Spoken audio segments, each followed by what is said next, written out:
Bienvenue à tous et à toutes sur ce nouvel épisode du Weekend AB Show spécial guest avec un invité de marque, monsieur Patrick Abirora. Déjà, tu vas commencer par t'approcher, sinon les auditeurs ils vont nous prendre la tête. Ah ouais, direct. Il faut parler proche du micro. Je suis là, je suis proche du micro.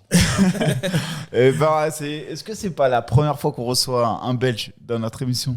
Tiens. Ouais. Ouais, c'était le premier. Hein. L'émission, elle est internationale maintenant. Ouais, sachez-le, on a une émission internationale. Ça fait plaisir. Et en plus, Patrick, c'est un auditeur du Weekend AB Show depuis le début, moi. Depuis le début. Moi, j'entendais les petits frères de Ebi qui faisaient du bruit. Mika qui venait en retard. Après, Ebi disait ouais, Mika il était en retard, les gars, désolé. Et c'est toujours le cas des fois, mais bon, ça va, on se professionnalise un petit peu plus. Mika, et toi, comment tu vas? Tu t'affûtes de plus en plus là. Bah, c'est normal, je combats une semaine après Patrick.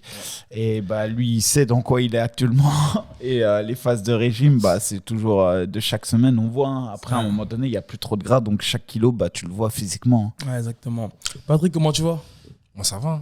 Il y a une grosse annonce là qui a été faite de ta part. Ouais, c'est vrai qu'on a gardé ça secret. Il n'y avait aucun média qui était au courant un peu de ce qui allait se faire. Ouais. Je sais qu'il y avait beaucoup de spéculations. Les gens se doutaient un peu. Et je pense, sans prétention, pouvoir dire que les chiffres qui ont été faits ont été extraordinaires. J'ai fait, je crois, 1 million de vues en 24 heures. Je pense...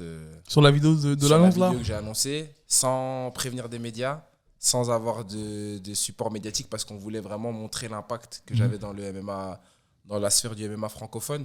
Parce que je me considère aussi faire partie du MMA FR parce que je parle français. Bien sûr. Voilà, et ouais, c'est clair que ça fait plaisir. Ça fait plaisir aussi de sentir que les gens m'attendaient. Ça va faire... le jour du combat, ça fera 6 mois que c'était mon dernier combat. Et j'ai fait une saison de fou, du coup, bah, les gens étaient habitués à voir ma tête. Donc quand ils ne m'ont pas vu pendant 5 mois, ils se disaient qu'est-ce qui se passe. Il y a eu pas mal de péripéties et voilà, là on est de retour. Bah justement, ça, on va y venir, le concept, je vais dire PNL, mais c'est pas ça, mais je sais que c'est des rappeurs aussi qui ont beaucoup misé sur des coms perso, etc., en sortant un peu des sentiers battus, ça leur allait bien. Ouais. Et justement, on reviendra là-dessus, mais petite présentation, Ebi, quand même, bien sûr, sur le parcours de Patrick. Donc, l'un des plus gros parcours, on va dire francophone, des combattants amateurs francophones. Clairement, t'es un peu le modèle de ce qui doit se faire entre guillemets dans la nouvelle génération, c'est-à-dire parcours amateur réussi, début pro parfait 4-0. En plus de ça, t'as fait ça dans 3 orgas différentes. Ça veut dire on peut même pas considérer que t'as un chouchou d'une orga qui te fait monter, puisque t'as fait PFL, Ares, PFL c'est plus gros, quasiment presque mondial. Ares, plus gros français. Et tu as fait l'AEF, transition normale en fait entre le monde amateur et le monde pro. Donc j'ai envie de dire quasi parfait, 4-0. Là, tu recombats au PFL donc pour la 2e fois. Et ça aussi, c'est assez étonnant. C'est de voir que déjà, en 5 combats pro, tu as déjà fait 3 orgas. C'est une volonté de ta part aussi de ne pas t'inscrire que dans une orga pour l'instant et de vouloir un peu voir qu'est-ce qui se passe dans le monde pro dans plusieurs orgas.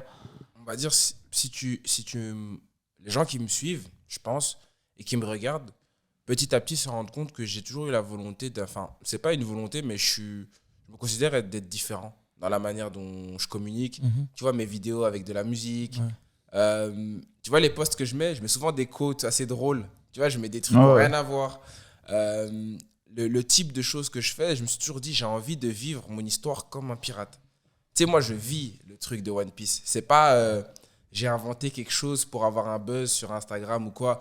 Mugiwara, ça date de... C'est mon nom que j'avais quand j'avais 16 ans. Tu vois? Donc les gens, à un moment donné, m'ont dit « Ouais, tu devrais changer, mettre Mugiwara MMA ou Patrick Abirora MMA sur Instagram. » Je dis « Non, mec, c'est mon ADN. Mugiwara pour One Piece, Z5 pour Zone 5, 5000, et que je mets partout.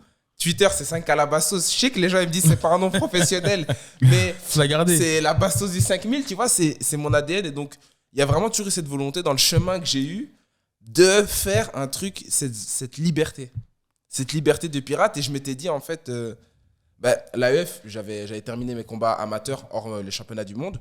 Donc, quand j'ai fait champion du monde, j'ai été le premier francophone en senior à le faire. Et avec ça, c'est important de préciser en senior. Ouais, c'était avec la manière. Je veux dire, moi, par exemple, Axel Sola, j'ai été fan de lui. Moi, je regarde beaucoup le MMA. Ça veut dire que moi, je vous connais. Je te connais, tes interviews. J'avais même vu une interview. Tu faisais, je sais plus si c'était un documentaire MC au Canal+, où tu expliquais que tu étais ingénieur en même temps que ta carrière. Et donc, c'était spécial. Boulox, moi, je t'avais déjà vu à l'époque dans les trucs avec Guillaume Pelletier. C'est-à-dire que moi, j'ai toujours regardé le MMA et tout ce qui se faisait. Je suis un mec qui regarde beaucoup. Axel Sola, je le connais de 2018. Même Virgile Lejeune, je le connais. Il faisait pas encore du MMA. Il faisait du judo. Il faisait des études de sport. Et lui-même, il sait pas que je le connais. Tu vois ce que je veux dire? Il faisait des études de sport, il s'entraînait avec Axel et puis il s'est mis au MMA. Tu vois ce que je veux dire? Donc moi, j'ai toujours été un mec qui était là en mode waouh. Axel, la première fois que j'ai fait les images, j'avais 18 ans, je le voyais comme le GOAT, tu vois. Et je m'étais dit, il y a pas encore quelqu'un qui a pris la gold, à part Manon Fiorot en femme, tu vois, en masculin, tellement c'est dur. Il y avait les Russes, les Kazakhs, les Ouzbeks, etc. Et je me suis dit, comment je vais faire? Et à un moment donné, je me suis dit, tu sais, il n'y a pas le choix, il faut les faire dormir en fait. En lutte, on va pas rattraper le retard qu'on a. Je me suis dit, il faut les faire dormir.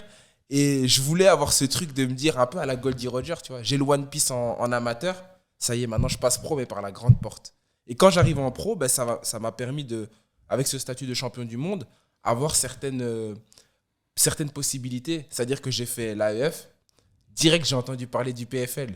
Moi, j'ai mis un tweet. Mais moi, je pensais pas que l'histoire, elle est incroyable. Je veux dire, tu vois, avec ma vidéo que j'ai postée récemment pour l'annonce du PFL, je pense que vous avez remarqué dans les commentaires, tout le monde dit la cage, la série La Cage, c'est lui la série La Cage, parce qu'en plus, Georges Saint-Pierre, moi, je me suis entraîné. C'est vrai. Moi, j'étais là en mode, mon histoire, elle est réelle. Genre, il n'y a rien d'inventé. Il n'y a rien qui a été fait. Genre, j'ai vraiment tweeté pour le PFL. Dan Hardy, quand je lui ai envoyé un message, il m'a lâché un vu. Sauf que, peut-être un mois après, quand il a vu qu'il a eu 3000 mentions, etc., il m'a renvoyé un message en me disant, mais mec, t'es qui? Parce qu'il n'y a aucun fighter qui a autant de gens qui envoient des messages pour que tu combattes. Tu vois ce que je veux dire? Surtout que c'est la carte la plus prisée. J'avais 1-0. Je me retrouve... je crois que j'étais le dernier fight des prélims ou premier de la main carte. Et on ne me met pas un cadeau. Vous le savez très bien. Ils m'ont mis un 3-1. Un fight très engagé. Et si tu regardes vraiment le scoring actuel du MMA, c'était au dégâts, etc. Et c'est moi qui ai fait le plus de dégâts. Je marque 5 takedowns sur 5. Il met 0 takedown. Il met du contrôle à la cage. Et c'est tout ce qui se passe de son côté. Mais c'était quand même dur. Il était très très dur. Il n'y a pas eu de cadeau. C'était pas en mode on te fait venir et on kiffe et c'est un petit jeune. Non, ils m'ont pas chouchouté. Tu vois? Et moi j'étais là en mode non, je peux pas perdre au PFL, 20 000 personnes, ça craint. Donc j'étais plus en train de penser à ça. Donc j'étais en train de vivre le truc comme un jeune qui kiffe le MMA, mec. Ouais, et après, c'est bien en plus ce que tu dis, tu vois, sur le truc La Cage, parce que quand j'ai vu La Cage, des fois, je dis, en fait, c'est l'histoire de Patrick. Ouais, mais c'est ça. Sauf que dans La Cage, il n'y a pas tout le parcours amateur. Tu vois, alors qu'en vrai, il y a une vraie légitimité, il y a un gros raccourci. Mais moi, je me suis dit, en fait, pour quelqu'un qui ne connaît pas le MMA, si tu dois faire tu peux 33 combats pour arriver à ça, ça doit être compliqué. Ouais. Et puis surtout que moi, je veux dire, mon parcours aussi qui est atypique, j'étais pas une pépite. Moi, j'étais pas une pépite du MMA. Enfin, je veux dire, pas le gâteau tu regardes mon début de tapologie, j'ai des défaites. Je commence par des défaites, tu vois. Après, il y a 6 combats qui sont pas répertoriés parce qu'à l'époque, moi, quand j'ai vraiment combattu au tout début à 17 ans, en Belgique, il y avait pas trop tapologie, etc. Du coup, il y a plein de combats qui n'ont pas été mis. Mais je veux dire, j'ai eu des défaites. Aux IMAF, mes 2 premiers combats, 2 fois sortis au premier tour. Donc, j'ai pas le parcours atypique de... Tu sais, je te donne un exemple. Un Alan Andouzi, il vient, il roule sur tout le monde. Tu dis, waouh, lui, c'est... Ah non, moi, c'était pas ça. Moi, c'était en mode, je perds. Limite, je peux te donner une anecdote, mais l'équipe belge n'était pas en mode se disait lui il va nous ramener une médaille. J'étais pas le cheval. C'était l'outsider. Tu vois, on va plutôt miser sur un Mozar Ibrahimov qui était super fort, un Alvida Souyev contre qui j'ai perdu et qui a été mon déclic de ma carrière parce que c'était un combat vraiment super serré. Et c'était des mecs comme ça qu'on se disait c'est sûr. Moi c'était il est là, il est pas assez bon pour être une pépite, mais il est pas mauvais pour non plus être nul. Ne pas le prendre. Mais il est là. Tu vois, donc tu payes ta part, tu viens et on verra. Sauf qu'un jour, je me suis réveillé et j'ai mis 4 KO en 4 jours. C'était là aux IMAF, ça? Ouais. Mais c'est à ce moment-là, justement, que ça a commencé à prendre... C'est là que ça a pété. Et en fait, c'est juste le seul conseil que des fois je vois, parce que moi, je suis très jeune, tu vois, je suis en 2001, mais je vois beaucoup dans la nouvelle génération, les mecs qui veulent avoir de la hype, tu vois, à mort. Tu vois, ils font des belles vidéos et tout. Franchement, moi, si je peux juste dire un truc, franchement, moi, les gars, ma hype, sincèrement, j'ai mis 4 KO en 4 jours. C'est là qu'on a parlé de moi. Avant, on n'a jamais parlé de moi. On n'a jamais cité mon nom. Mais tu étais déjà quand même présent sur Twitter même avant que tu mettes les 4 Non, j'avais 400 abonnés. Ok, c'est à ce moment-là que ça a vraiment j'ai pris, je crois, 10 000 abonnés. Instagram, j'ai eu tous les médias qui m'ont parlé d'un coup. Alors que je te jure, même la sueur, je leur ai dit ici, ils le savent, ils le savent. J'avais envoyé un message en 2019. Ouais. Guillaume Pelletier, je lui ai envoyé un message en 2019 aussi. Je peux participer au camp et tout, je suis un jeune amateur. J'allais en Irlande, là où j'ai rencontré Azaïl, il te le dira. Moi, j'étais un vagabond. J'étais en mode pirate, je veux juste percer.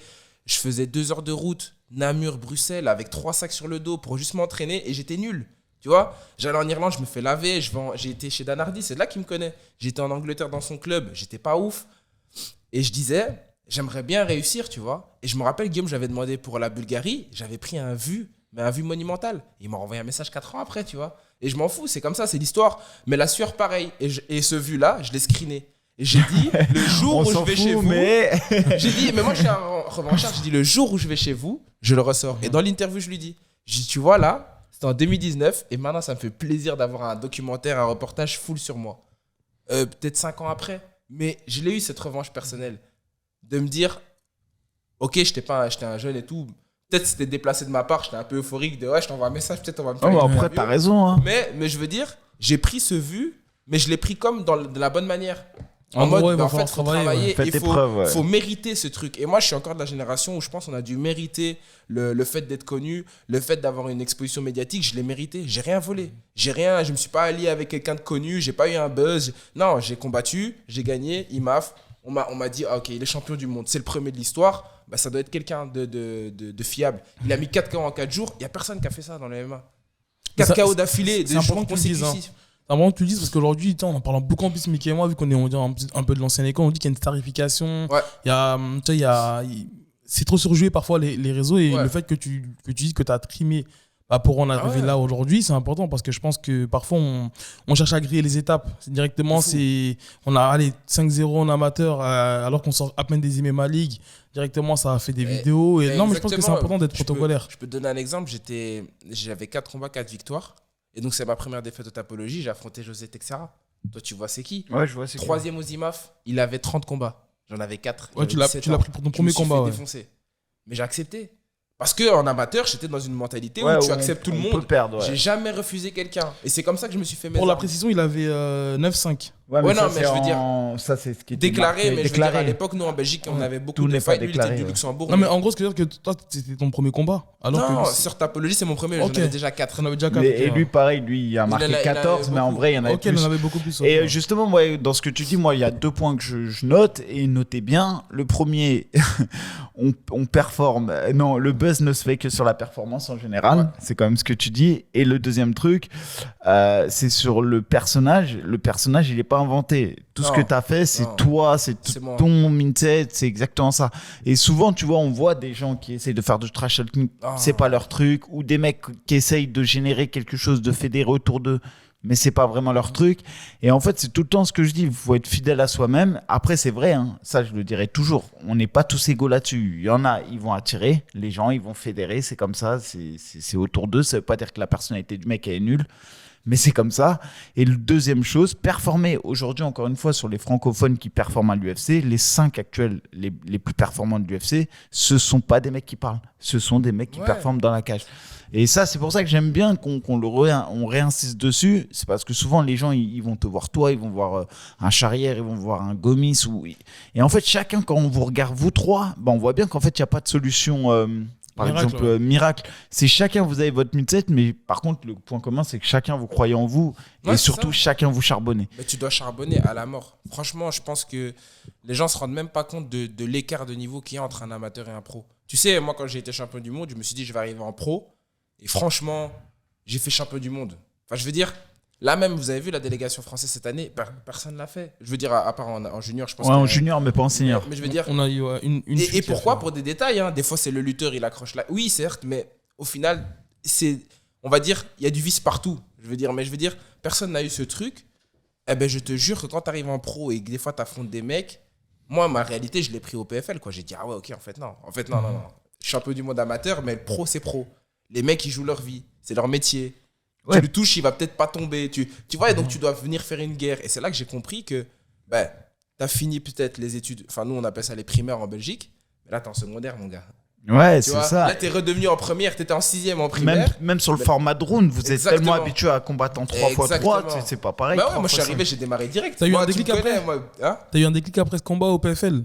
En fait, moi, j'ai eu quoi? J'ai eu trop la dalle. En fait, moi, c'est comme si c'est pas assez. Tu vois, genre en mode, j'ai goûté à ça, mais quand j'ai gagné, mais je voulais le finir. Donc, je me suis dit, comment je vais devoir adapter? Parce qu'en plus, moi, j'ai démarré, tu vois, PFL, je suis arrivé, moi, je suis un combattant, je suis très explosif, je rentre dedans direct, je suis agressif, tu vois. Et dans ma tête, j'ai dit, il tombe pas. Mais au lieu de me dire, il tombe pas, ça me fait stresser, je te tabasse encore plus, tu vois. Ouais, mais c'est ça l'expérience après, elle va venir. Enfin, et le truc, c'est que heureusement que j'ai un bon cardio où j'ai tenu 15 minutes en train de se tabasser, quoi. Et Vas-y. Non, moi, en fait, c'est le fait qu'en fait, t'as démarré directement dans le gros main quasiment. T'avais fait l'AEM, je crois que c'était au stade, là, avec 10 000 personnes. Non, mon premier, j'étais le main event, c'était 3000 personnes. 3000 personnes. Donc là, directement, t'arrives au PFL, 20 000 personnes, c'était l'événement le plus attendu en France. Doumbé contre Baki, t'as fait quoi déjà de rentrer directement et de voir tout ce monde-là? Bah, déjà, l'anecdote, je pense que t'étais là, non? Non, j'étais pas là. Moi, j'étais là, on s'est croisés, mais j'étais dans les vestiaires. Tu peux le notifier. La salle était vide jusqu'à mon combat, je pense. Tu vois? Moi, tu sais que je me suis pas rendu compte du truc. Enfin, juste pour te donner une idée, avec le PFL, le manager va me dire si je me trompe, mais avec le PFL, dans les 2 semaines, une semaine avant, une semaine après, j'ai pris 200 000 followers. Oh, c'est énorme. Faut réaliser le bail. Ouais. C'est que moi, du jour au lendemain, je vais au snack, je suis connu. Je vais dans la rue, on me demande des photos. Je vais là, partout on me reconnaît. Ma photo après le PFL a fait 140 000 likes. Celle avec le chapeau de... 140. Enfin, tu sais que moi, je comprenais pas. Ouais. Tous les jours, je me levais, plus 2000, 3000 c'est toi abonnés. en plus avec ton chapeau Mais qui a mis ouais. l'épine sur le tapis. Tu vois, c'est ça. En plus, on m'a fait des théories de fou. Ouais, c'est on m'a dit, ouais, c'est lui, Non, en plus, il est pote avec Baki. je l'avais vu cette théorie. Ouais, moi, j'étais là, mais les gars, vous êtes des ouf. Il y a moyen. Non, moi, on va rien me coller C'est du de la tout. paille. Moi, j'ai rien à voir, tu vois. Mais genre, le truc, c'était démentiel. Et moi, le truc, c'est que j'ai fait quoi? Vu que j'ai enchaîné les combats, j'ai pas eu le temps de me poser. Mais le combat d'après, je fais le main event, 10 000 personnes. J'arrive à ramener 10 000 personnes dans un stade de foot à Rennes. Rien à voir, tu vois. Et après, t'as combattu, selon moi, sur l'événement de l'année au RS. Ouais. L'événement. Direct. Et en plus, ils m'ont mis en main carte, ils m'ont respecté de fou. Ouais. Et puis l'événement de l'année, hein. C'était là où il y avait Sola contre. Daguerre. Ouais, Il y avait des fights de fou. Ouais, Mais c'est là le jour où t'as fait. En commun event aussi, ouais, j'étais. Ouais. C'est ça. Ouais, C'était. En fait, c'était. Enfin, je me rappelle, je rentre dans la Dias Arena, là, je pense que j'ai eu le support médiatique le plus conséquent de ce. J'avais l'équipe, j'ai eu Canal+, j'ai eu Brut, j'ai eu La Sueur, j'ai eu. Je sais pas combien de médias. Tu sais que je me trimballais. J'avais 4-5 caméras autour de moi. Et moi, j'étais là et je regardais les autres combattants des fois et je suis gêné. Parce que moi, je suis là en mode. Moi, t'as vu, je fais mon truc. Tu vois qu'il y a une hiérarchie, mais que toi t'arrives directement. Moi, je fais mon truc. Tu vois, je te demande pas. Moi, je demande pas à avoir plus que les autres. Moi, je veux juste ma part. Pour moi, je trouve qu'il y a un gâteau et tout le monde peut manger dessus. Exactement. Après, tant que c'est dur à vivre. Moi, je dis toujours, faut prendre tout ce qu'on peut prendre. On peut briller autant qu'on veut. Après, le but, c'est de pas éteindre les autres. Ça veut dire que tu t'en fous que l'autre il brille. Non, parce qu'il y a des gens, ils l'ont toi, mal pris. Je voyais, tu vois, par exemple, quand la fight card elle est sortie, j'entendais, tu vois que. Ouais, le fait que tu sois placé en même cas. Mais moi, j'étais là, les gars, tu vois, moi, j'y peux rien, mais après, je comprends le promoteur. Il sait qu'il met, il sait que je vends. Par exemple. Je te donne l'exemple, là maintenant, depuis l'annonce au PFL, là, il y a plus de 70% des places qui ont été vendues. 70, ça fait en français 7000 70%. Mais plus tu de sais, 70%. Alors que moi, je sais que les places avant. Bah, on entend. Ouais, il y a eu un gros boost parce Tu vois ce que que, je veux en dire fait, de base, faut dire l'événement, le seul combat aujourd'hui, quand on entend PFL Lyon, qu'on pense, c'est Abdul Non, mais même ça. Et beaucoup de gens n'arrivent même pas à citer son adversaire. Non, mais Moi, même je ça, cite c'est. Pépi parce que voilà, je sais que c'est Pépi et j'ai envie de voir ce combat. Mais clairement, sur la dynamique de la carte, c'était la merde. Parce que je comprends même pas. Après, c'est pas méchant. Doucement. Non, sur la dynamique de la carte. C'est une réalité. Sur la dynamique de la carte. Ce que je veux dire, c'est quand tu sais que t'as Azael qui combat là en Arabie Saoudite, tu te demandes pourquoi ils l'ont pas gardé au chaud pour En fait, lui, vu qu'il a signé pour le tournoi à 1 million, je pense que son combat là était bien pour. Mais c'est sûr qu'il y a une logique PFL. Ouais, moi, mais je l'entends. Mais ce que je veux dire, c'est vrai qu'aujourd'hui, le PFL, on a du mal à se dire, mais il va y avoir qui sur la carte. Ouais, non, tu vois, et là, quand ils ont annoncé, en fait, tout le monde s'est redit, ah, mais ouais, Abdul, il recombat. Genre, c'est toi qui as rappelé qu'Abdul recombattait. Tu vois ce que je veux dire? Ça a été un boom. Je te le dis, enfin, moi, tu sais, là où je me suis retrouvé, où ça m'a choqué, c'est j'ouvrais Instagram, je vois, je suis dans la story de Niska, tu vois. Ouais, bah après. Et tu sais, moi, je vois le truc, mais moi, mec, Niska, tu sais, moi, j'ai mon gars, Idriss, vous connaissez, les abdos d'acier. Oui. Il rentre sur Niska. Enfin, nous, Niska, c'est notre vie, t'as capté? C'est-à-dire, nous, au quartier, on a grandi avec ça. Mon gars, t'as vu? Ça descendait en descente sur le Niska. Tu vois ce que je veux dire? Bah, il va venir à Lyon, Non, normalement. Niska, Il c'est sera trop. là. Non, mais tu vois ce que je veux dire? Oh, Niska, faut aller à Lyon. Non, Et... non, mais on est branché sur WhatsApp, on parle et tout. Et il y a Tu moyen de faire vois? une entrée avec lui? En tout cas, moi déjà, je vais vous dire, j'ai plusieurs annonces à faire. Je vais les faire au fur et à mesure. Ok. Mais je peux dire que, pas pour le PFL Lyon, mais pour Metz, là où je serai main event, je vais faire une entrée avec un gros rappeur. Donc là, il y a un événement qui est prévu pour 2025 à Metz février, avec le PFL. C'est Ah, ça. mais donc, ouais, ils enchaînent. Non, c'est avec pas à le Metz, FAF, hein. c'est avec le FAF MMA. Ok, donc. Ça a été annoncé avant. Ça a été annoncé avant. J'avais annoncé avant déjà. Donc vous avez pu négocier, on va dire, un. Non, mais c'est juste le que seul qui bénéficie de cette Non, mais largesse. il faut que tu nous expliques. Non, mais il faut que tu Il nous n'y a rien à expliques. expliquer, juste c'était Non, annoncé avant. C'est tout. Comment est-ce Ouais. que tu vas nous expliquer dans le sens où aujourd'hui tu dois avoir une équipe autour de toi qui doit tout gérer, tu Ouais. vois, dans le sens où tu as le gars qui va te gérer la partie communication, là tu as ton manager qui est aujourd'hui avec toi pour la partie image, là c'est qui te gère la partie contractuelle des combats? Contractuel, c'est Team Sendo. Team Tarek. Sendo, et puis il y a des avocats avec. Ok, et donc vous avez vraiment mis un écosystème en place en On fait. va dire dans mon équipe, à tous, ils doivent être 7. Dans tout ce qui est, tu mets et la partie combat, et la partie image, et la partie juridique. Et la négociation avec le PFL, elle s'est faite récemment ou il y a un Franchement, moi, j'en ai aucune idée. Ok, donc toi t'es même Moi, pas... vraiment, tu sais que moi, ce qui se passe, c'est que là où on prend ma considération, c'est lorsqu'il y a un adversaire et on en discute parce que Tarek est mon manager et mon coach.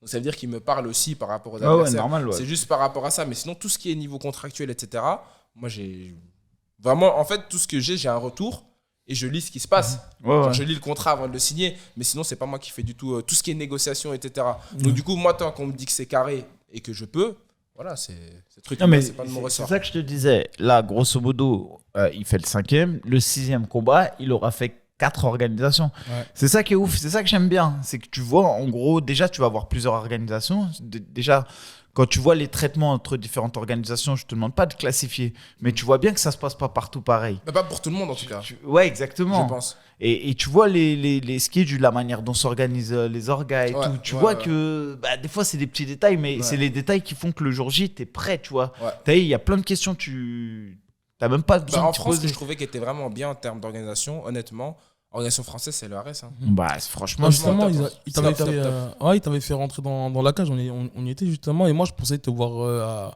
avec à plusieurs combats en fait, à plusieurs Franchement, mais événements. en fait, nous, le truc, c'est que moi, par rapport au contrat, j'ai pas trop de trucs à dire parce que ça, c'est pas moi qui gère ça. Mais tout ce que je sais, c'est que le RS, c'était un truc, c'était un rêve de gosse, quoi. Moi, j'ai regardé. Enfin, les gens n'imaginent pas à quel point je suis un fan du MMA. C'est-à-dire que moi, j'ai tout regardé. Tu sais, les trucs Damien Lapus, Amin Ayoub, Karl Amoussou. J'ai tout regardé, mais moi, j'étais jeune à cette époque-là quand ça sortait, il y a 2, 3, 4 ans. Ouais, Des trucs ouais. comme ça, moi, j'avais peut-être 19, 18. Donc, moi, je vous regardais avec des yeux comme ça. Fernand, j'ai été m'entraîner à ma factory. Tu pourras demander à Bégaye, etc. J'avais 19 ans. J'ai été comme un gosse. Tu vois, en mode, je veux juste m'entraîner au factory. Et puis, dans ma tête, c'était, je veux une fois combattre au RS. Je veux y passer. Je sais pas si je vais y rester. Je sais pas si. tu l'as coché. Mais je veux Dans le ta faire. to-do list, ouais, tu Tu l'as vois, coché. je veux le faire et je l'ai fait. Et franchement, c'était une expérience incroyable.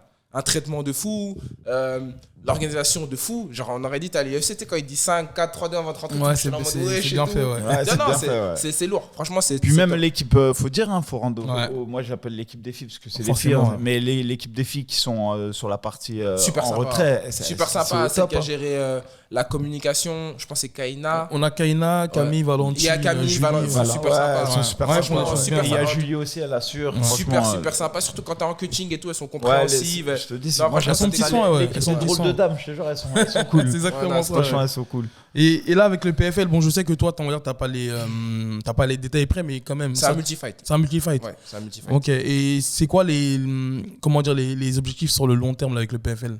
Est-ce qu'il y a peut-être Plusieurs combats. à monter, plusieurs hein. combats et peut-être rentrer dans un tournoi PFL Europe ou PFL Monde? Ça, je peux pas encore me prononcer là parce que je sais pas si j'aurai le niveau. Honnêtement, moi, je suis quelqu'un de très réaliste, tu vois. Quand je regarde le tournoi, par exemple, même tu regardes le tournoi à 100K, c'est des mecs qui ont quand même beaucoup d'expérience. Enfin, je veux dire, Bah, Ibra moi, Mané, tu ouais, regardes. voilà, j'ai par beaucoup exemple. de mecs, voilà, je peux le citer, mais je veux dire, moi, c'est mon gars de fou. Mhm. Mais je veux dire, en termes d'expérience MMA, on n'a pas la même. J'ai Ouais, beau il avoir est- autant de combats que je veux en amateur, etc. En expérience professionnelle, ça veut dire que j'ai pas envie d'arriver dans un truc où je sens que je suis pas encore prêt. Tu vois. Ouais. Donc moi, je pense que des fois, il faut un peu savoir ralentir la hype, c'est bien, mais il faut savoir être les pieds sur terre. Si tu n'as pas encore l'expérience et que tu n'as pas le niveau, n'y va pas, ça ne sert à rien. Et du coup, voilà, moi, par rapport à ça, le PFL, le tournoi, c'est pas pour maintenant. Peut-être dans 2 ans, j'aurai le niveau. Peut-être que dans 3 ans, j'aurai le niveau UFC. Donc à ce moment-là, je me dirais peut-être je préfère aller à l'UFC que faire le tournoi. Ça dépend du niveau que j'ai. Si peut-être dans 3 ans, j'ai pas le niveau, on verra. Ouais, mais après, quand même, ce qu'on peut constater, c'est qu'au-delà de dire pour le tournoi 1 million, clairement, actuellement, je me sens pas forcément avec l'expérience et tout. Mais par contre, ce qu'on remarque, nous, c'est qu'à chaque fois que tu prends un combattant, c'est un level au-dessus. Ouais, bien sûr. Tu vois, tu pars pas à blanc. Non, quoi. moi, on a une volonté. Enfin, mon coach, il base tout sur la performance. C'est vraiment l'école qu'on a. Quand tu regardes Alain Boris Barga qui va combattre ce soir là, Koff en main event Kitty, contre Kitty, tu regardes aussi comment il fight. C'est de la performance. Si vous remarquez, on n'est pas satisfait lorsqu'on fait une mauvaise performance. C'est-à-dire que même si on gagne, on va pas être satisfait. Et donc, c'est vraiment... Enfin, moi, Tarek, il m'a pris quand j'avais 17 ans. C'est-à-dire que moi, c'est comme mon deuxième papa, tu vois. Mon père est très dur et Tarek a une éducation très dure. C'est-à-dire que moi, quand tu me vois, tu m'as vu m'entraîner, je suis très rigoureux. Parce qu'il ne laisse pas la place à... On est très minutieux, très truc, parce qu'il ne m'a jamais laissé la place à autre chose.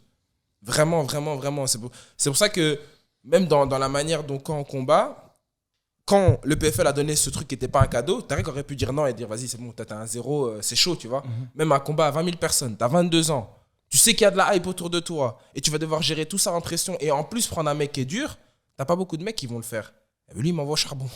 Il me dit, parce qu'il me dit, ok, ton rêve c'est de vouloir aller à l'UFC, c'est un de mes rêves et objectifs. Il dit, tu vas devoir passer par des mecs comme ça. Donc autant que tu le saches maintenant si t'es prêt ou pas.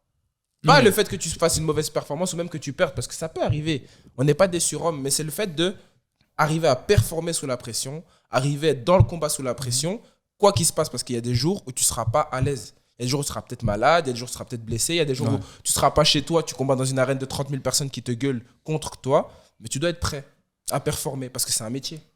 Et tu disais que ton rêve c'est l'UFC, mais aujourd'hui on sait qu'avec l'évolution du MMA, le facteur prédominant, on va pas se mentir, c'est aussi la prime. Quand toi tu entends que dès l'entrée à l'UFC on est à 10+10, est-ce que tu commences un petit peu peut-être à changer ou à te dire peut-être que la finalité ça va être le PFL ou le KSW ou l'Octagon ou d'autres organisations qui vont mieux payer? Honnêtement, je pense, pour moi, je pense faire l'argent avant l'UFC.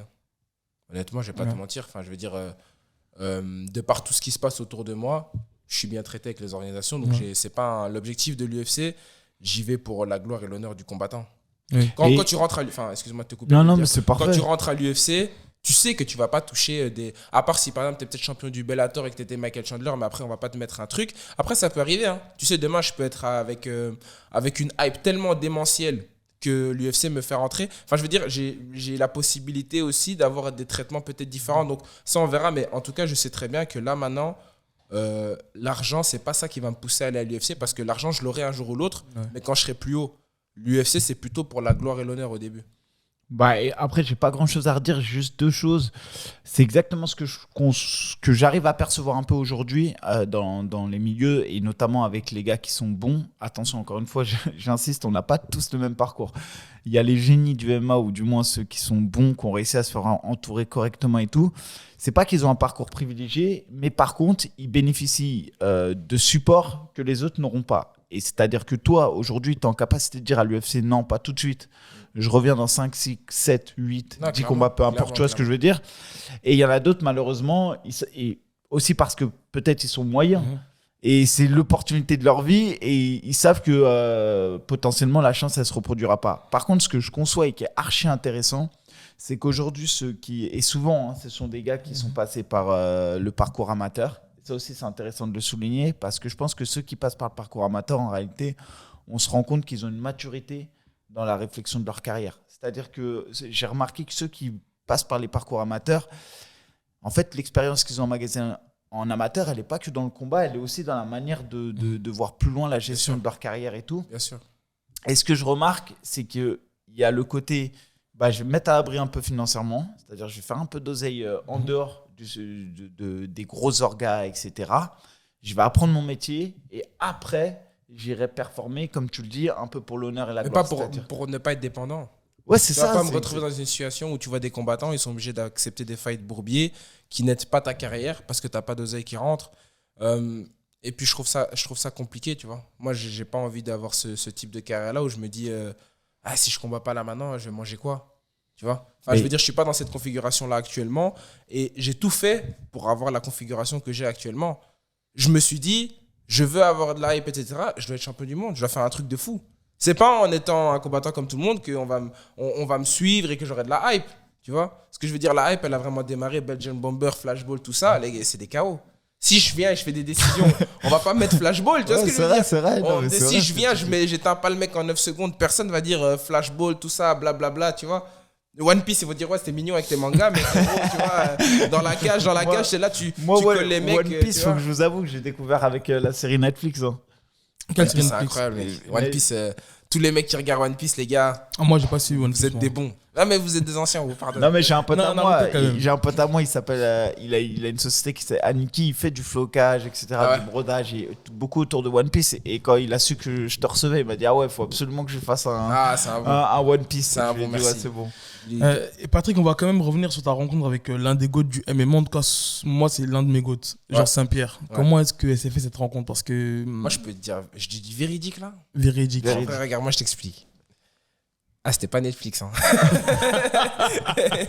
Mais non, mais je veux dire, moi, en gros, ce qui s'est passé, je suis parti pour faire en gros, j'ai fait un tournoi au LFL, c'est l'organisation hollandaise. En Hollande, ouais. C'est Levels Fight League. Mhm. Et en gros, il y avait un tournoi amateur Ouais. où tu peux gagner un contrat de 10 000 € en professionnel dans l'organisation et un voyage au Tristar. Mais tu as 3 combats, donc c'est un tournoi où tu dois faire 3 combats et se passer sur plusieurs mois et les gagner. Là-bas, petit gant pro, pas de protège tibia, genou à la tête, mais pas de coude, et 3 fois 3 minutes. Donc vraiment dur. Et les mecs, c'est des Hollandais, souvent ça cogne, tu vois. Et donc, premier combat, je viens, je gagne en 50 secondes, soumission. Deuxième combat, je gagne guillotine, 50 secondes, soumission. Troisième combat, je prends un mec, un invaincu, un Renoir, j'ai oublié comment il s'appelait. Grosse guerre, et 9 minutes, et je gagne. Et donc, du coup, je gagne le tournoi. Et donc, je gagne le voyage au Tristar. Donc, nous, on va au Tristar, et donc, je suis avec mon coach, etc. On débarque là-bas, je me rappelle, c'était donc en juin 2022. Donc, je pense que c'est juste avant que je fasse championnat d'Europe, juste avant que je fasse tout ce qui se passe là. Donc, moi, je venais de gagner la ceinture AEF aussi. Donc, j'étais pas encore ni connu, ni même dans la sphère du MMA.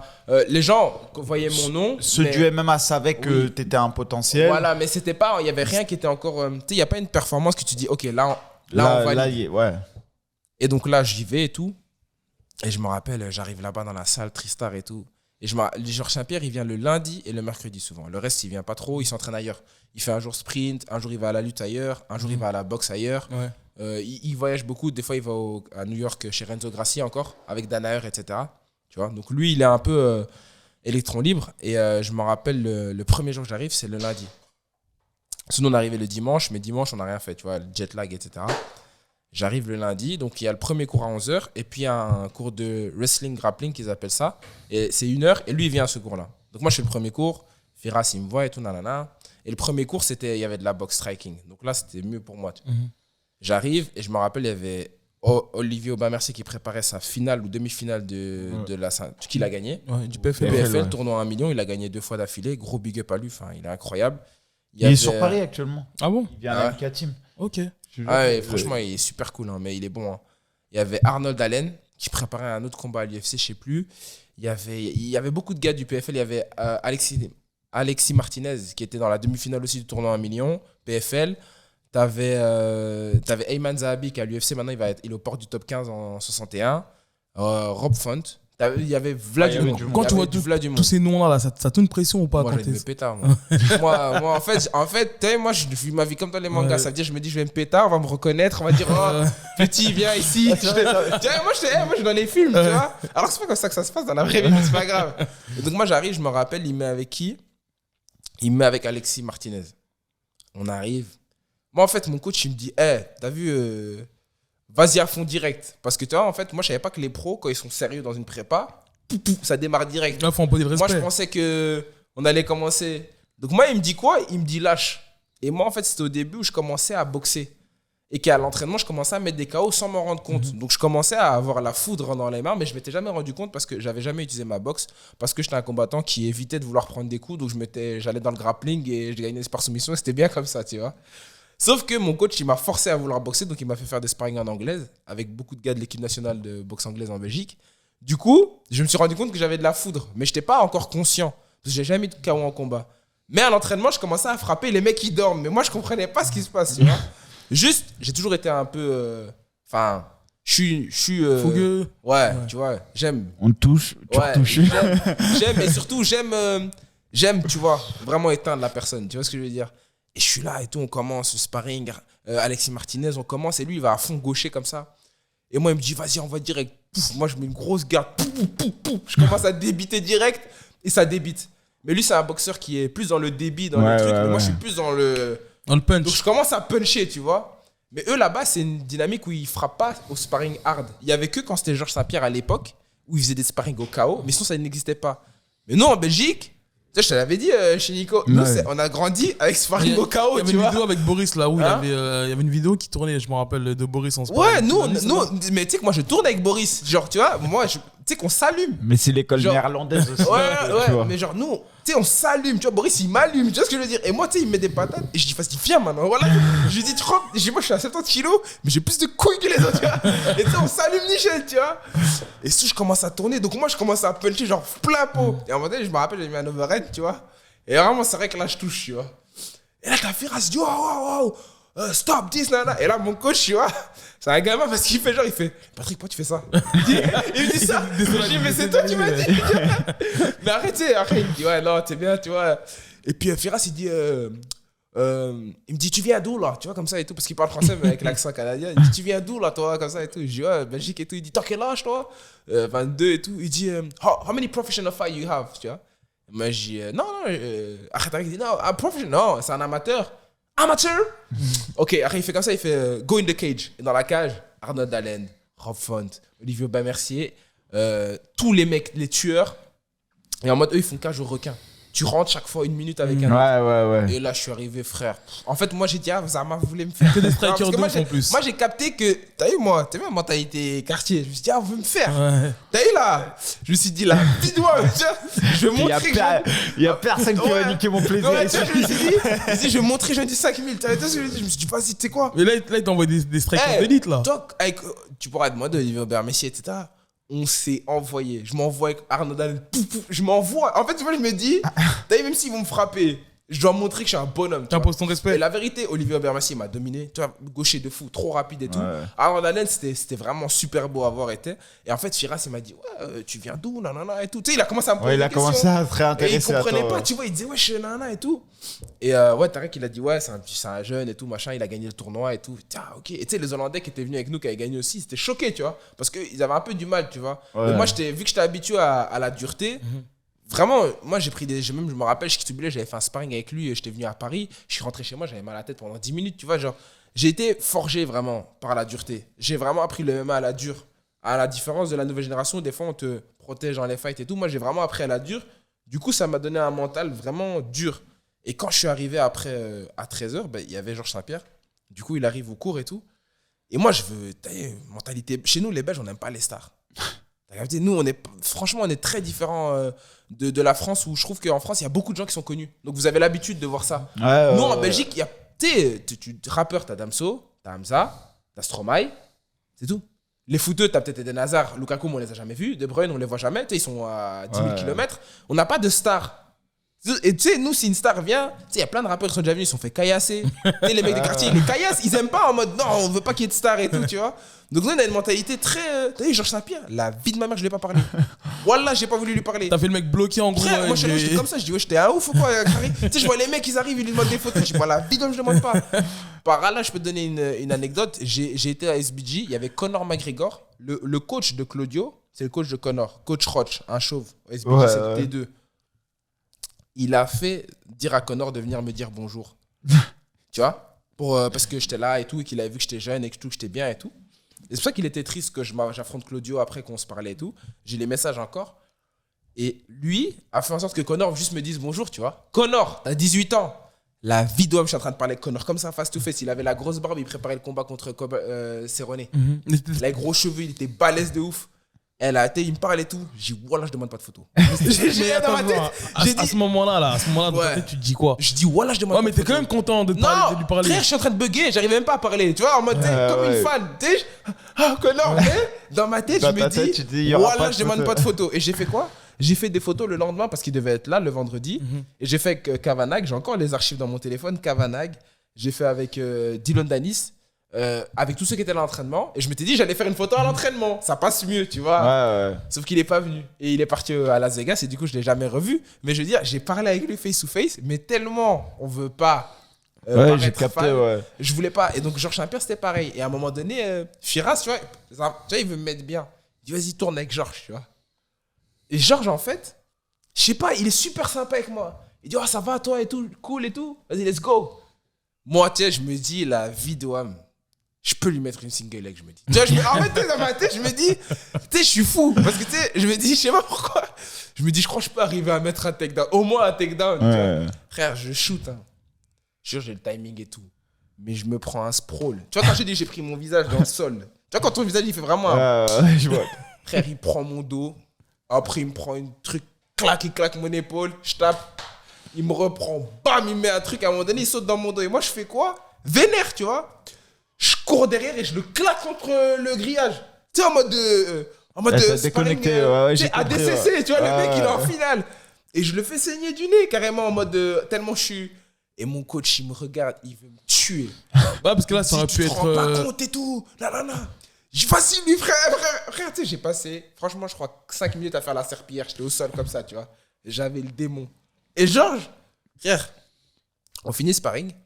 Il vient, il me dit, écoute, tu vois là, dans ton sparring, ce que t'as pas bien fait là, c'est ça. C'est ce que t'as pas bien fait. Tu sais, il me parle. Et moi, je me dis, en plus, Ama, il me donne des conseils. Tu vois, quand tu t'es fait laver avec le mec qui te conseille, t'as mal à l'ego, tu vois. Mais après, je me dis, et dans ma tête, je me dis, en même temps, je me dis, wesh. Tu sais, franchement, c'est là que je le regarde et je dis, c'est Georges Saint-Pierre à côté de moi.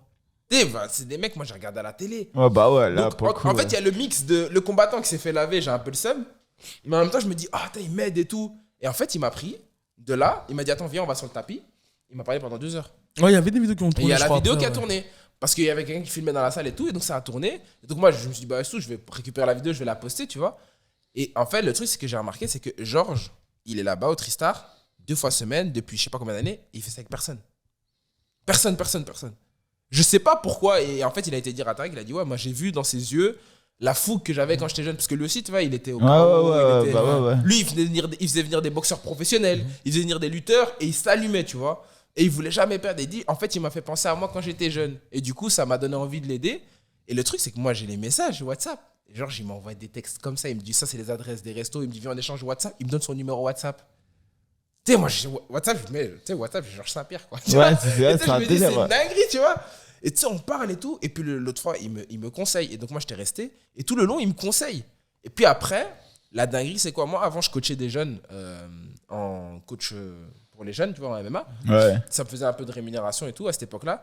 Et en fait, c'est des jeunes qui étaient beaucoup de quartier et tout. Ils n'avaient pas l'occasion de beaucoup voyager. J'avais fait quoi? J'avais pris de ma paye. Et avec eux, j'avais payé un genre d'appartement à la mer du Nord. Enfin, c'est à la mer. Pour qu'on kiffe, tu vois, pour les faire kiffer. C'est les vacances. Ils voyagent pas beaucoup, tu vois. Et en fait, à un moment donné, on est l'après-midi et t'as un jeune qui arrive encore. Il dit, coach. Eh, Théma, ça parle de toi et tout. Je dis, comment ça? Il dit, Georges Saint-Pierre, il parle de toi. Et Georges Saint-Pierre sur RMC, il dit, ouais, je me suis entraîné avec Patrick et tout. Je pense qu'il a le potentiel de devenir champion UFC. Et puis, il avait fait la phrase, là, Patrick, reste concentré. Et en fait, moi, je vois ça. Je te jure, vraiment, j'ai jamais demandé. T'as eu les larmes aux yeux? Non, même pas ça, mais j'ai jamais demandé quelque chose. Jamais dit, ouais, s'il te plaît, on pourrait même faire un. Tu vois, tu pourrais poster ça ou mettre en avant. Tu vois, il n'y avait pas de truc business, tu vois. C'est vraiment, il l'a fait de lui-même. Et ça, en fait, tu sais, ça m'a donné une dalle. Je me suis dit, en fait, le mec, il a parlé comme ça de moi. Tout le monde était en mode, c'est qui, c'est Patrick, tu vois. Et donc, moi, je suis arrivé en mode, quand je suis arrivé au championnat d'Europe, je suis arrivé en mode, gros. La vérité là, je dois fumer les gars. Et en fait, c'est là que j'ai envoyé une patate, 9 secondes, Tipeee d'or. Et tu sais, tu vois que j'ai pas l'habitude de mettre des KO parce que quand je le fais tomber, le mec, je frappe dans le vide. Ouais. Parce que moi, je continue à frapper. Parce que j'ai jamais fait ça. Ouais. Donc, tu sais, les mecs qui mettent KO, maintenant tu touches, tu sais que t'as mis KO. Regarde, ouais, ou alors. Moi, tu sais, je frappe et je tombe tout seul, tu vois, sur lui. Et donc, je lui mets des pêches couchées sur lui parce que j'avais pas encore ce truc. Et en fait, c'est une histoire de fou avec Georges. Et en fait, c'est vraiment ça où j'ai dit, ah, t'as vu? Et j'ai fait vice-champion d'Europe. Je perds en finale contre Johan Harris. Fight super. Au début, je me sens bien. Au moment où je me sens bien et que je commence à bien toucher, il amène au sol, il met une pression. Et c'est bizarre parce qu'on dirait que je dors, mais je dors pas. Donc l'arbitre, il arrête pas. Puis je me réveille. Puis je me rendors. Donc en fait, c'est très chelou comment ça se passe. Ouais. Mais tu vois, même sur la vidéo, que tu sais, mes bras ils bougent. On dirait pas que je dors. Donc c'est très spécial. T'es entre deux, ouais. Exactement. Tu vois, quand tu dors et que tu dors pas, ouais, je vois tout à fait, ouais. Très spécial. Et du coup, bah voilà, le fight c'est fini. Donc Même l'épopée, elle est spéciale. Je fais 4 KO en 4 jours, mais je gagne pas. Donc il y a quand même un truc où reviens sur terre, retravaille. Je veux championnat d'Europe 2020, championnat du monde. Je perds en quart contre le sparring de Shavkat Rakhmanov. Je me dis, wesh. Donc en fait, peut-être que je suis pas la pépite que je pensais être. Tu vois, c'est que de la hype. L'année d'après, après avoir charbonné, champion du monde. Et Georges, il m'envoie un message, il me dit, je suis fier de toi et tout. Et en fait, je me dis, non, mais mec, j'ai trop de chance. Et quand j'y retourne cette année-là, enfin, je suis retourné en juin, je pense, de juin passé, après, non, après le RS, donc en août, je pense, en août. Cette année, cette année. J'ai été en août ici, dernier. Et là, c'était différent. J'étais pro, j'avais 4 combats dans les pattes. Et il m'a vu évoluer, il m'a dit, waouh, et tout, c'est bien et tout. Et pareil, il m'a reconseillé. Et là, vraiment, Firas, il était sur moi, tu vois. Ils m'ont fait évoluer d'une manière où même, t'as vu, quand je viens, j'ai vu, ça n'a rien à voir. Et les gens, je sais qu'ils n'ont pas encore vu. Et je préfère le garder secret. Tu vois, ouais, tu verras. Les gens, si ça sort, c'est que ça doit sortir. Mais pour l'instant, je suis à l'aise debout. Ça reste debout. En combat, ouais. Voilà, c'est ça. Tant que j'ai pas eu besoin de le sortir en combat, je ne le sortirai pas. Secret, ouais. Voilà, exactement. Ouais, donc je crois que je t'avais posé la question en gros pour te dire si tu gardais toujours contact avec Georges, même tu sais, hors Montréal. On échange, pas tous les jours, mais je veux dire de manière quotidienne des messages. Il m'envoie des fois des trucs et tout, assez drôle. Et même en dehors du MMA, on parle de plusieurs choses. Même quand il y avait la série La Cage, etc., j'étais au courant, tout ça, les tournages. Faut que tu fasses une connexion, je cherche un Pierre Boulox. Boulox, lui, va faire sa photo, sûr et certain. Non, le seul truc que je peux dire, c'est que je sais qu'il est. Je pense qu'il a kiffé aussi, c'est moi, c'est qu'il y a beaucoup de gens qui, justement, lui parlent. Fanatique. Pour faire des connexions. Non, même en mode, j'ai mon gars, tu sais que. Opportuniste. J'entendais que ça, tu vois. Et il me disait, ses amis, enfin, j'étais avec Firas, etc., on allait manger, même Abdel, celui qui était aussi dans la série. Ouais, le 93 kilos. Que lui, c'est que ça, sa vie. Ah, genre, j'ai un pote, tu vois, donc en mode. Moi, il a kiffé qu'en mode, moi, je voulais pas gratter ton buzz ou quoi. Juste t'entraîner. Moi, je voulais juste m'entraîner. Donc, en fait, il a vraiment vu que j'étais en mode pour l'entraînement et que je veux rien. T'es la légende que t'es et j'espère un jour, si Dieu me le permet, devenir une légende aussi. Mais c'est tout. Je veux pas gratter, je veux pas avoir de facilité ou de mise en avant par toi. Juste, je respecte la légende que t'es. Et si tu t'intéresses à moi, moi, je gratterai juste des conseils, c'est tout. Et le fait d'aller au Tristar, ça, tu l'intègres quand même désormais dans tes prépas, tu vas souvent même avec Firas, il y a une connexion avec mon coach où il y a un certain échange, etc. Donc ouais, c'est clair qu'on intègre ça. Et puis j'ai intégré aussi de venir à Paris assez souvent maintenant. Et du coup, tu poses tes bagages où quand tu viens à Paris? Alors, moi, en fait, ce qui se passe, c'est que vu que je suis athlète Venom, j'ai l'accès à la salle à Rungis. Du coup, là, je peux faire mes entraînements. Si je dois faire venir des sparring partners, etc., ou ma prépa physique, je la fais principalement là. Et puis, lorsque je tourne sur Paris, généralement, je suis chez Johnny Frachet à l'US Metro. Ou bien, là, récemment, j'ai aussi intégré chez Nicolas Hott au Mamoudi Gym. Et un grand merci à eux pour l'accueil, etc. Donc, t'en fais partie. Mais du coup, voilà. Donc, c'est vraiment principalement dans ces gyms-là que je vais aller. De temps en temps, j'ai testé une fois, là, récemment, Maxime, le coach de lutte. Ouais. C'était cool, franchement, big up à lui. Mais sinon, voilà. On va dire qu'à Paris, j'ai 2 gyms où je vais aller si je dois aller dans un gym. Mais sinon, le reste, je fais vraiment ma prépa de mon côté, quoi. Et en Belgique, c'est Team Sendo Team Sendo à 100%. Et j'ai mon préparateur physique, Damien Brouart, qui est préparateur physique aussi d'équipe de foot en D1, qui m'a pris, on va dire, à 19-20 ans, et que c'est lui qui a vraiment fait le changement physique, où je pense que c'est là aussi en découlait la foudre, c'est que j'avais peut-être les aptitudes, mais physiquement, je n'étais pas encore développé vu que j'étais très jeune, et qui a vraiment fait un travail de début. Moi, je ne faisais pas avec des poids. Je n'ai jamais pris de poids avant très longtemps. Par exemple, je ne prends même pas encore de protéines, de compléments alimentaires, etc. Ça va que commencer récemment. J'ai fait une prise de sang là, il y a une semaine pour commencer les trucs comme ça. Du coup, je suis encore très naturel et très jeune, donc je suis très loin de mon prime physique, je pense. Et je suis suivi par Belgium Cupping Therapy. C'est tout ce qui est les ventouses, etc. Pour tout ce qui est la récup. Donc, gros big up à eux, parce que le CIM me suit depuis que j'ai 18 ans. Donc, Nourdine, un grand merci à lui. Donc, ouais, je pense que j'ai une équipe qui est solide. Ouais. Et pour finir, quand même, là tu me parlais que tu étais athlète Venom. Tu peux aussi nous parler de comment s'est fait cette connexion? On sait qu'aujourd'hui, tu as Black Burger, tu as Venom. En fait, franchement, là, la vérité, moi, faut rendre à César ce qui appartient à César, comme on le dit. Younes, il fait un travail incroyable de dénicher des pépites très tôt. Younes, il m'a déniché, il est venu à l'AEF où je faisais la double ceinture. C'est juste un peu avant ça qu'il m'a vu. Et qu'il s'est dit, enfin, sûrement, lui, il y a quelque chose.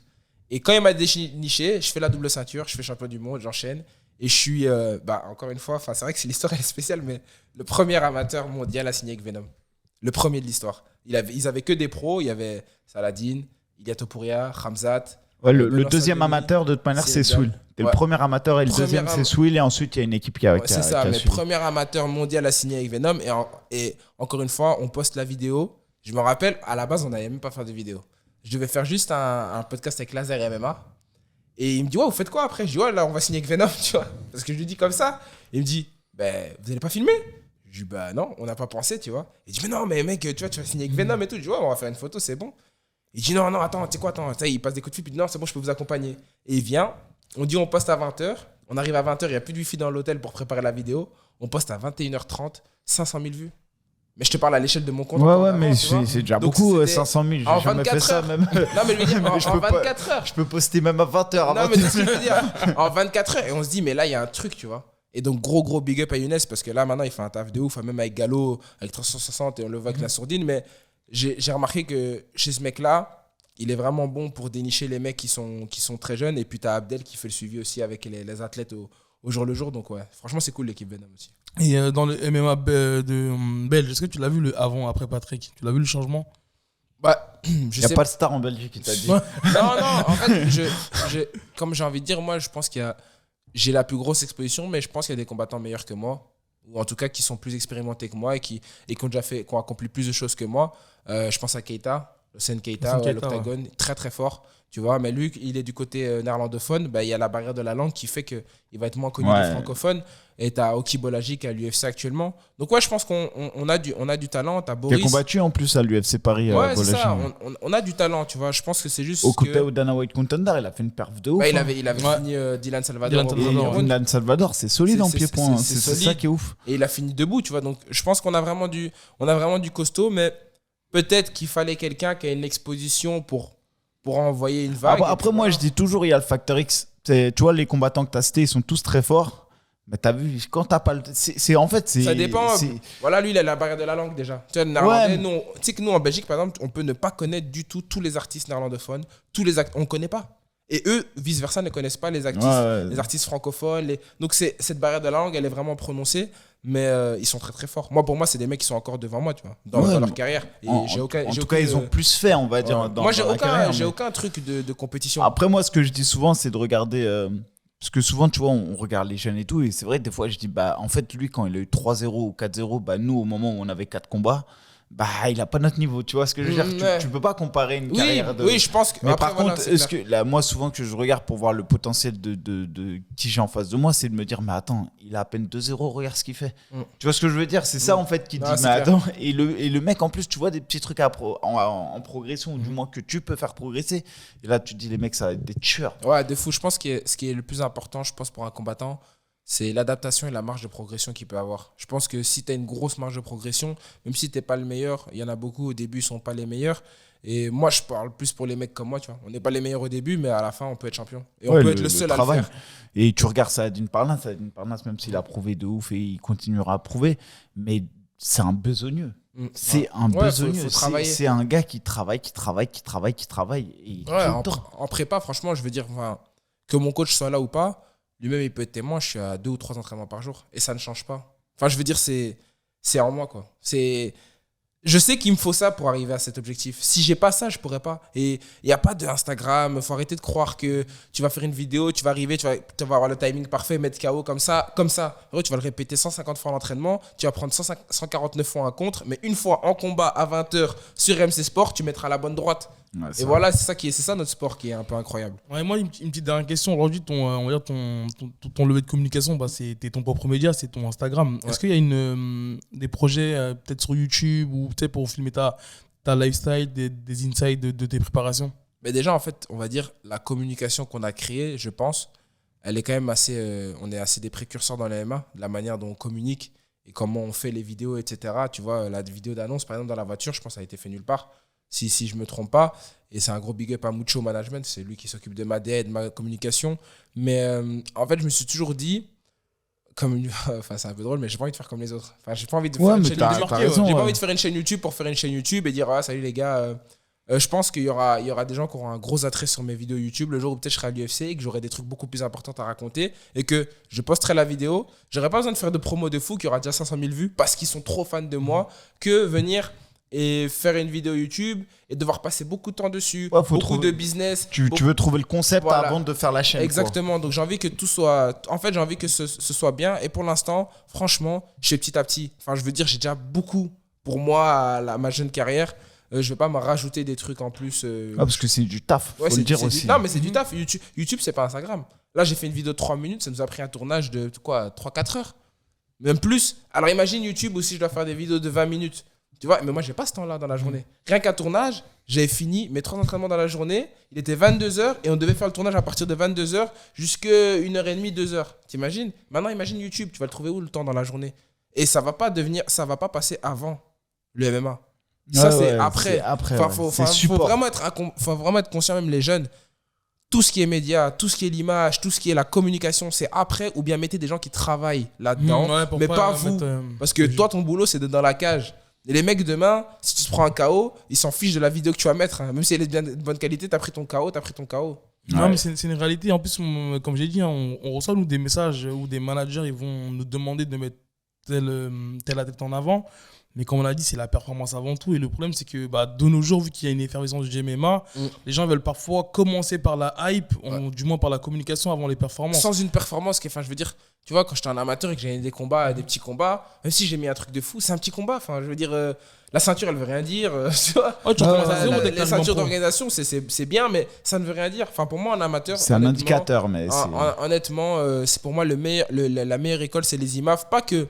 Les lutteurs, c'est compliqué des fois parce que tu n'auras pas tout le temps ce style-là en pro, mais c'est la meilleure école pour l'adaptation, pour t'adapter aux adversaires, pour te préparer à des adversaires très durs que tu trouveras que dans un certain level en pro, à une lutte que tu trouveras dans un certain level. Enfin, il y en a, tu vois comment ils luttent, tu te dis, ça ne sera pas avant peut-être PFL, KSW, UFC, que tu trouveras ça. Au circuit occidental, tu n'auras pas des luttes comme ça. Et aussi la dureté de certains combattants, de par leurs histoires, de par leur vécu. Et ça, c'est des trucs où tous ces éléments ajoutés, mais pour moi, l'IMAF, c'est la meilleure école. Et qu'un mec, tu sais, qui a fait podium IMAF, tu sais que ce mec-là, en tout cas, c'est quelqu'un. Et en plus, il y a une fréquence de combat, le fait que tu dois rester garder le poids toute la semaine. Que tu es tous les matins. Compliqué, ouais. Tu cuts tous les soirs pour être pesé tous les matins. Tu as une pesée. Tu rates, tu combats pas. Tu vois ce que je veux dire? C'est dur. Moi, je me rappelle, c'était 2,5 kg, 3 kg tous les soirs. Tu manges une salade après le combat, alors que tu vas te péter le lendemain. Tu as mangé une salade et une soupe. Et tu sais, t'es là comme ça, tu te dis, mais t'es comme un animal. Je te jure, tu deviens un animal parce que tu te lèves lundi, tu te bats. Mardi, tu te bats. Mercredi. Et si tu perds, c'est fini. Donc, tu peux même pas célébrer ta victoire du lundi. Tu peux pas célébrer ta victoire du... La seule victoire qui va compter, c'est quand tu auras gagné la finale. En tout cas, tous ceux qui ont participé aux amateurs et qui l'ont gagné, je pense à Manon Furo, je pense à Axel Sola. Toi aussi, t'es dedans. Ils ont su performer au haut niveau et faire leur place parmi les meilleurs combattants du francophone. Donc on dit que c'est une très bonne école. Je pense qu'on a fait le tour. À part si Mika, t'avais quelque chose à rajouter? Non, moi je vais te laisser le dernier mot justement pour le PFL. Je peux faire une annonce pour le PFL. Ouais, c'est ça. Ce sera moi le co-main event du PFL Lyon. C'est mérité. C'est mérité. En tout cas, je sais pas si... je le dis très humblement parce que c'est un peu spécial. Quand moi, on m'a annoncé la nouvelle, j'étais là en mode ah ouais, mais regarde. Parce que j'étais un peu truc. Après, je dois imaginer qu'ils ont leur raison et j'espère rendre fiers les gens. Et je sais que tout ce que je peux dire, c'est que mon adversaire, on m'a pas fait un cadeau. J'attends l'annonce officielle, mais ceux qui ont déjà vu, peut-être il y a des trucs qui sont passés, j'imagine. Souvent, c'est comme ça, le MMA, il y a des médias qui sont au courant avant. Mais je sais que c'est pas un cadeau. Au PFL, j'ai jamais eu de cadeau, donc je sais qu'il sera là pour faire la guerre. Je sais que c'est un mec qui est vraiment bon. Il a plus d'expérience que moi, comme d'habitude. Et je serai prêt à faire la guerre, les gars. Et franchement, j'espère vous rendre fiers. Et ouais, co-main event à 23 ans, c'est dans une grosse salle. Elle est énorme, la salle. Dans une organisation majeure en France. Je pense que en tout cas, en termes d'histoire de pirates, la piraterie n'est jamais finie, en tout cas. La piraterie n'est jamais finie et on est sur de la cage Netflix plus, quoi. On est sur la vraie. On est sur la vraie. On est en vrai sur la. En fait, Abirora, saison 1. C'est Tyler Abirora, tu vois ce que je veux dire? C'est une dinguerie. Non, mais parce que tu sais que ça a été vu sur TikTok et tout.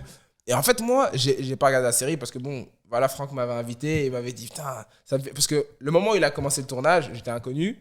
Et à la presque 3/4 du tournage, c'est là où j'ai pété, tu vois. Il m'a dit putain, t'aurais pété avant, on t'aurait mis dans le casting et tout.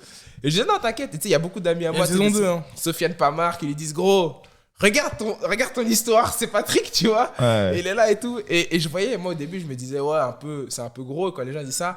Mais quand j'ai vraiment regardé la vidéo et que j'ai regardé les extraits un peu de la série, parce que je ne l'ai pas regardé, mais je regardais beaucoup les extraits et tout. Ouais, on pourrait croire J'étais qu'il là, s'est inspiré quand même sur certains trucs. Alors que pas du tout. Enfin, je pense pas. Et j'étais là en train de me dire, putain, c'est une dinguerie, quoi. Ma vie, c'est vraiment un film, c'est Netflix. Mais Ouais, tu sais, nous, on c'est le surtout vit tous les jours, donc on est dans le bail. On me dit comme Eleven, ok. Enfin, de toute façon, j'ai fait Bercy. Enfin, je me dis dans ma Ouais, tête. j'ai compris. Ouais. Alors que pour les autres combattants, je sais que quand l'annonce va être là, ils vont être là en mode.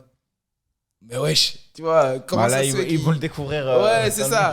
Et voilà, non, mais ça c'est me fait mérité. Ça me fait plaisir C'est de le dire chez mérité, vous. Et voilà. Ça va être une grosse salle. Et je pense que tu as remis de la lumière, moi, sur cet événement. Bah, Parce c'est le cas de qu'on le avait dire, un hein. main event qui, moi, me hype de fou. En plus, particulièrement parce que Pépi, j'espère qu'il va perdre. Mais voilà, ça me Il est redonne méchant, en tout Mika. cas. Non, mais t'es fou, quoi. Je l'ai affronté. Il m'a cassé la gueule au reste. Je veux qu'il perde.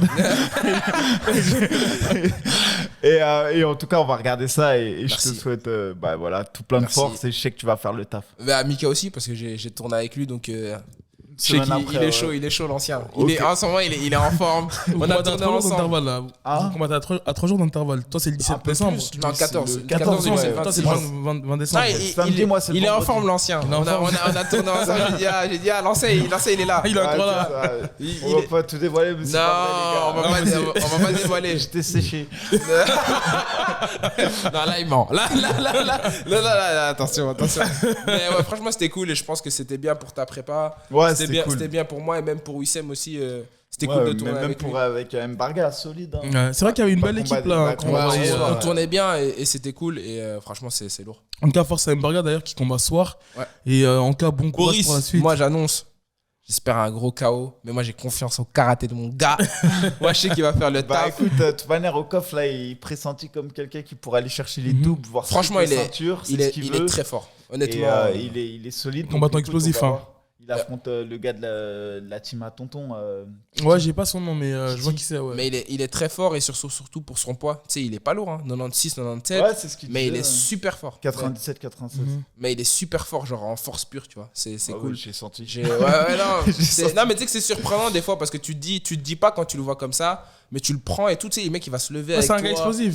J'avais commenté Non, là. mais même en il avait force mis, pure, je te jure, tu- un high kick là, le gars Ouais, était tombé il est dur, direct il est devant dur. moi. Ouais, il est vraiment dur. Et on attend ton retour, wesh. Bientôt, je Merci. l'espère. Problème Merci. de management. Ah, Problème de salaire aussi. Bon, en Ah, tout cas, ça, merci c'est à pas- tous les gars et passez une bonne soirée. J'espère que vous avez kiffé le podcast et merci à toi vraiment d'avoir Merci joué pour le la jeu, suite. c'était cool. non, moi ça m'a fait plaisir parce que les gars, moi je suis un gars qui regarde les bichos depuis le début. Bon, ça nous Donc, fait plaisir. Donc voilà, ça me fait plaisir d'avoir fait ma première interview depuis ce long moment avec vous. Franchement, ça me tenait à cœur. Et je l'avais dit à mon équipe, j'ai envie de faire les bichos. Ah et bah tout, franchement, les gars. ça Ouais, Et même ça me fait quand tu plaisir. à la m'avais dit, je t'avais maison. dit, Ouais, c'est vrai. je préfère venir avec un truc cool à annoncer et m'as dit, vraiment ouais. un beau truc. Et voilà, ça me fait plaisir. Et c'est en famille et j'espère que vous avez kiffé, les gars. Moi, tu peux revenir quand tu veux. Merci à vous, merci Merci à à tout le tous. monde. Merci, Ciao, les Ellie. gars. Ciao, ciao.